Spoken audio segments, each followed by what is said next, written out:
ګڼو لویدیځو هیوادونو د پخوانیو افغان ځواکونو د وژنو پر راپورونو اندېښنه وښوده. د امریکا متحد ایالاتونه او لویدیځ متحدان وایي دوی د افغانستان د امنیتي ځواکونو د پخوانیو غړیو د قصدي وژنو او بې درکه کولو راپورونو ژور اندېښمن کړي دي.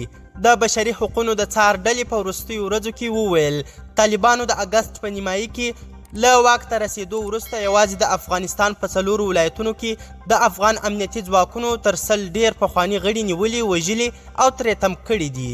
د امریکا متحدو ایالاتونو، اروپایي اتحادیې او 20 نورو هیوادونو پرون شنبې په یوه ګډ بیان کې ویلي موږ پخلی کوو چې ادعا شوي اقدامات د بشري حقوقو جدي سرغړونه ده او د طالبانو د عمومي عفوې له اعلان سره په ټکر کې دي. موږ له طالبانو غواړو چې د افغانستان د امنیتي ځواکونو او حکومت د پخوانیو غړیو د ژوند خوندیتوب په اغیزمن ډول یقیني کړي.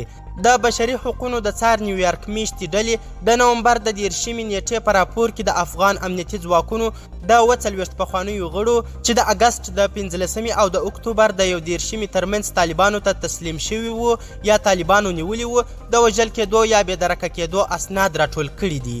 دې ډلې ویلي چې په غزني، کندهار، هلمند او کندوز کې د افغانستان د ملي اردو، ملي پولیسو، ملي امنیت او ملیشو د څه باندې 100 پخوانیو غړو د وژل کېدو په اړه کره معلومات ټول کړي دي. د اسیا د برخې مشرې پاتریشیا ګراسمین ویلي د طالب مشرانو د عفوې ژمنې سیمه ییز قومندانان د پخوانیو افغان امنیتي سرتیرو له وژلو او یا بې درکه کولو څخه نه دي راګرځولي. د دې مسؤلیت د طالبانو په غاړه دی چې باید د زیاتو وژنو مخه ونیسي، له مسؤلانو سره محاسبه وکړي او د قرباني شویو کسانو کورنیو ته تاوان ورکړي.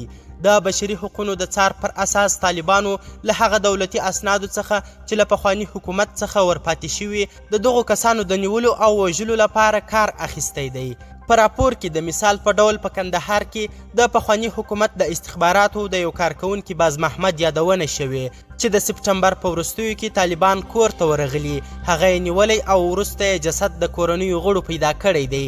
لویدیځو هیوادونو په خپل بیان کې غوښتنه کړې چې د بشري حقوقو د څار ډلې په راپور کې د شو ادعاو په اړه دې په شفاف ډول پلټنې وشي او له مسؤلو کسانو سره دې حساب وشي. طالبانو تر اوسه پورې د لویدیځو هیوادونو د دې غوښتنې په اړه څه نه دي ویلي، خو د بشري حقوقو د څار ډلې د راپور په غبرګون کې ویلي وو چې له خپلو لیکو څخه 255 تنه ایستلي دي. قدرمنو لیدونکو زیاته مننه چې ویډیو مو تر پایه وکتل.